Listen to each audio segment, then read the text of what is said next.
Hello. This video is going to be about frequency and some related topics around frequency.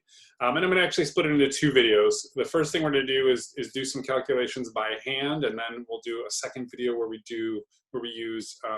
I'll use Google Sheets to create a document related to what we're doing here, which is a little more realistic about how you would create these things. But I like to do it by hand first with some small numbers of data so that we can really understand the mechanics of what's happening. So even though we might not always do these computations on our own, we'll let our computers do them for us.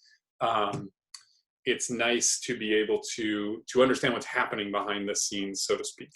So here's the situation I want us to imagine. Suppose that a doctor's office is maybe their insurance company wants to know how many patients they get per day. So what I have here is I've imagined some data that if we went and recorded the number of patients per day for 20 days, I believe I have 20 there. We'll see in just a moment to make sure I got it right. This is what we've got. So what we're going to start doing is creating something called a frequency table, or sometimes a frequency distribution, as a way to start organizing this data. So let me give you a definition to begin with. When we talk about frequency, this is just the number of times a data value occurs. Okay. So let's start making a table. Again, this is not the kind of thing a statistician would typically do by hand. I'm doing it here so that we can begin to understand exactly what these things are telling us. So let's see. So I'm just going to list the data values. Here's my data. I'm going to list each one, and I'm going to put them in order. So the lowest data value I see is 9. There are 9s. There are 10s, 11s, 12s, 13s, 14s, and 15s. So I've just listed every data value that appears in my table.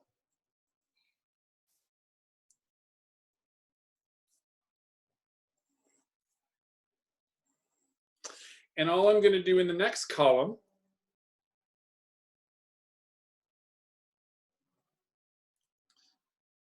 is write down the frequency, right? So the frequency is just the number of times a data value occurs. So for each data value, I'm just taking a look. I see that the 9 only occurs once. 10s, I've got 1, 2, 3, 4 of them. 11s, I've got 1, 2,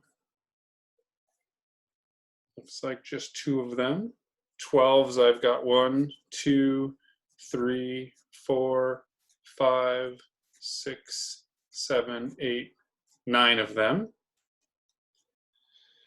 13s, we've got 0. 14s, I've got just the 1. And then 15s, I see 1, 2, 3 of them. Okay, so I think I've got everything there, right? So we've got our frequency. Let's add something at the bottom here. Let's add a row for total, right? So if I add up the frequency, I get 5, 7, 16, 17, 20. I should get the total number of data that I have. Remember, I said I had 20 data. If I count up how many times each data value appears, the total of those should be the total number of data values that appear, right? So there's my 20 data. And I've started to organize the data, right? Something jumps out really quickly, I think, when we look at this, which is that 12 is the most common, by a wide margin, number of patients in a day, okay? So that's our first idea, this idea of frequency. So now we're going to add another column for the relative frequency. Okay? And the relative frequency is, let's write it here, the ratio of frequency to the total number of data. Okay, right? So maybe if I call the frequency F, then the relative frequency is going to be F over, I'll call N, the total number of data. Okay, N's a pretty common symbol to use for the total number of data. Okay, so let's compute the relative frequency. Right? So for each piece of data,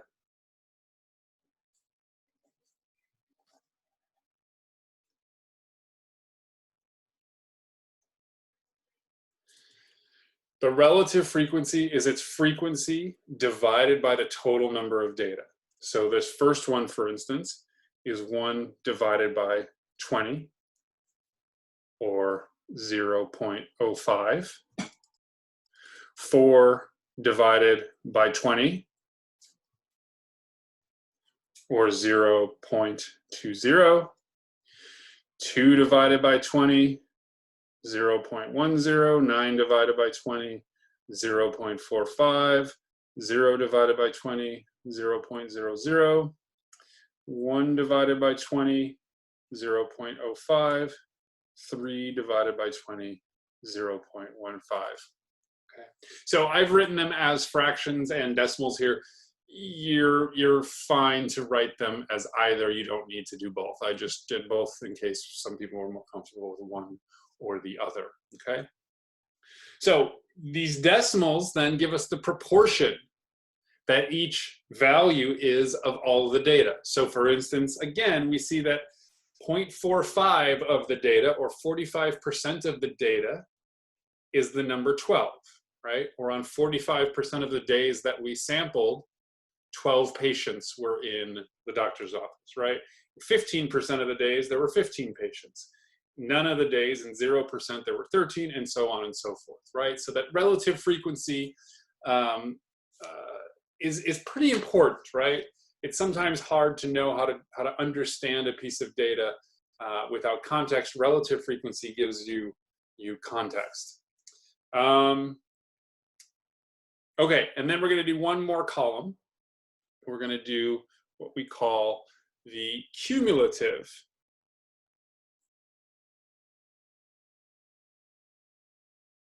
relative frequency. Okay, this is our last column. This column gives us a running total of the frequencies. So let me show you what I mean by that. The cumulative frequency here is the same as the relative frequency in the column to the left, in the first row, right? Here, I add up, so in this cell here,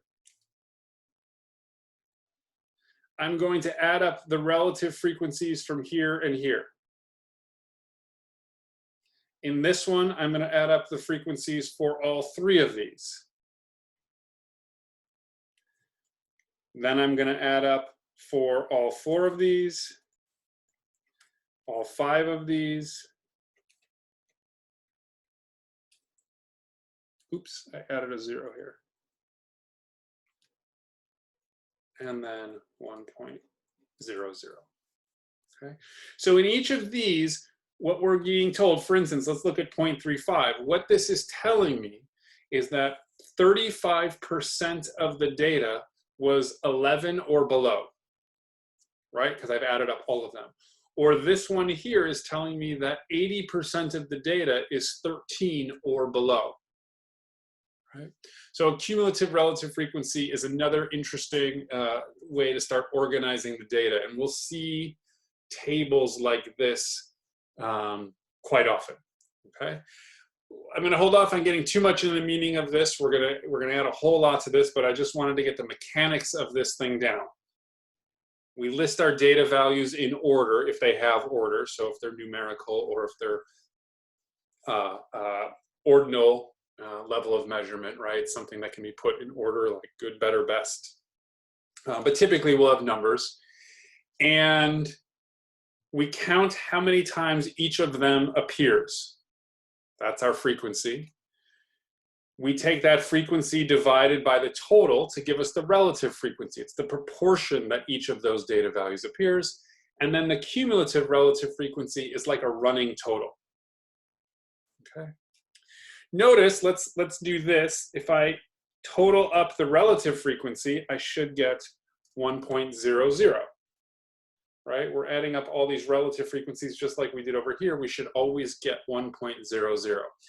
My numbers are nice when we do these with numbers that aren't so nice. Sometimes if you have to round in here, you might get something that's not quite 1.